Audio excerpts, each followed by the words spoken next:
জাতীয় ঐক্যমত্য কমিশনের পক্ষ থেকে আজকে আমরা সমস্ত রাজনৈতিক দলগুলোকে আহ্বান জানিয়েছিলাম উপস্থিত হওয়ার জন্য।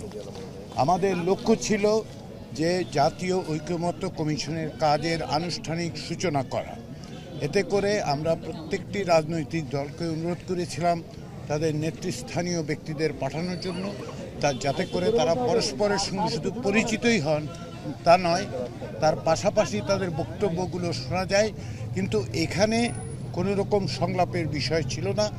আজকের লক্ষ্যটা ছিল যে জাতীয় ঐক্যমত্য কমিশনের প্রক্রিয়াটা কি হবে সে বিষয়ে আলাপ আলোচনা করা। মূলত এক অর্থে এটাকে আমরা আনুষ্ঠানিক উদ্বোধন হিসেবে বিবেচনা করেছি।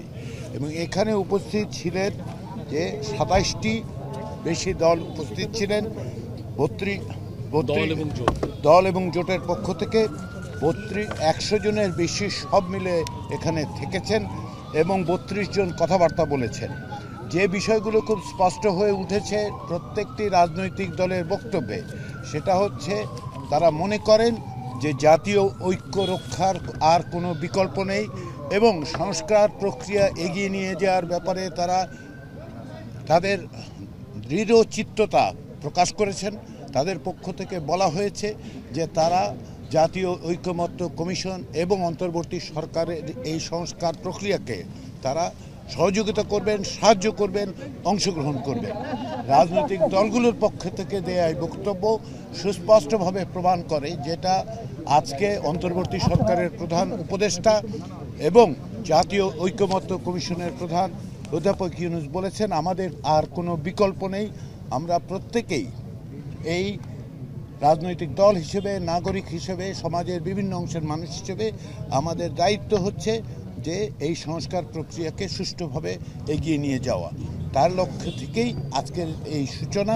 আমরা আশা করছি জাতীয় ঐক্যমত্য কমিশনের কাজ এখন শুরু হবে। আমরা আলাদা আলাদাভাবে রাজনৈতিক দলগুলোর সাথে কথা বলবো, আমরা জোটগতভাবে কথা বলবো এবং এক পর্যায়ে হয়তো আশা করছি আমরা সম্ভাব্য লক্ষ্য হচ্ছে আবার সকলকে একত্রিত করে আবার আমরা ফিরে আসব। এই প্রক্রিয়াটা আমরা দীর্ঘসূত্রী করতে চাই না। আমরা আশা করছি স্বল্প কিছুদিনের মধ্যে এটা করতে পারবো।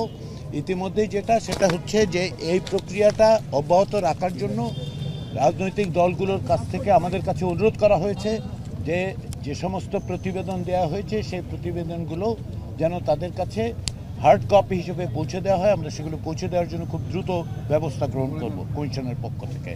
এবং সর্বোপরি সেটা হচ্ছে যে ঐক্যমত্য প্রতিষ্ঠার ক্ষেত্রে কারো কোনো রকম দ্বিধার কোনো সুযোগ নেই এবং সেই প্রক্রিয়াটাই আমরা খুব দ্রুত অগ্রসর করতে চাই জাতীয় ঐক্যমত্য কমিশনের পক্ষ থেকে। এটাই হচ্ছে আজকের বক্তব্য। আজকের আমাদের পক্ষ থেকে মানে যতটুকু কাজ হয়েছে সেটা হচ্ছে সূচনার কাজ। আশা করি আমরা এই প্রক্রিয়াটা অগ্রসর করতে পারব।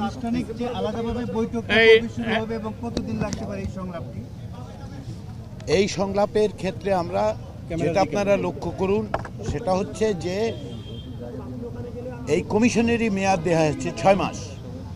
সেই ক্ষেত্রে আমাদের লক্ষ্য হচ্ছে, কমিশনের পক্ষ থেকে লক্ষ্য হচ্ছে যত দ্রুত সম্ভব আমরা ঐক্যমত্যে পৌঁছতে চাই। কিন্তু যেহেতু 6টি কমিশনের প্রতিবেদন এবং আমরা এই প্রতিবেদনগুলোর সারাংশ ইতিমধ্যেই রাজনৈতিক দলগুলো দিয়েছি, তারা পূর্ণাঙ্গ প্রতিবেদনগুলো এক অর্থে দেখেছেন, কিন্তু পর্যালোচনা করার জন্য একটু সময় তাদের দিতে হবে এবং আমরা চাই অত্যন্ত দ্রুততার সাথে, কেননা এই সংস্কার কর্মসূচিগুলো অগ্রসর হওয়া দরকার এবং ঐক্যমত্যটা প্রতিষ্ঠা করা দরকার যাতে করে আমরা নির্বাচনের পথে অগ্রসর হতে পারি। সেটা কি 6 মাসের মধ্যে, যত দ্রুত বলছেন যেটা 6 মাসের মধ্যে? আমরা আশা করছি যে 6 মাসের চেয়ে যদি কম সময়ে সম্ভব হয় তাহলে রাজনৈতিক দলগুলোর আগ্রহ আছে, জাতীয় ঐক্যমত্য কমিশনও মনে করে যত দ্রুততা সম্ভব। কিন্তু এটা তো অকস্মাৎ হবে না। আমরা প্রতিবেদনগুলো মাত্র পেয়েছি, তাই না? আমাদের পক্ষ থেকে সংস্কার কমিশনগুলোর পক্ষ থেকে প্রতিবেদন দেওয়া হয়েছে। রাজনৈতিক দলগুলো নিঃসন্দেহে সেগুলো পর্যালোচনা করবে, তাদের যথেষ্ট পরিমাণ সময়ও দিতে হবে পড়ার জন্য, পর্যালোচনা করার জন্য। তো ফলে কিছুটা সময় লাগবে এই প্রক্রিয়াটা অগ্রসর হতে, কিন্তু মূল লক্ষ্যটা হচ্ছে যতটা বাস্তবে সম্ভব দ্রুততার সঙ্গে এই সংলাপ আলোচনাগুলো শুরু করা।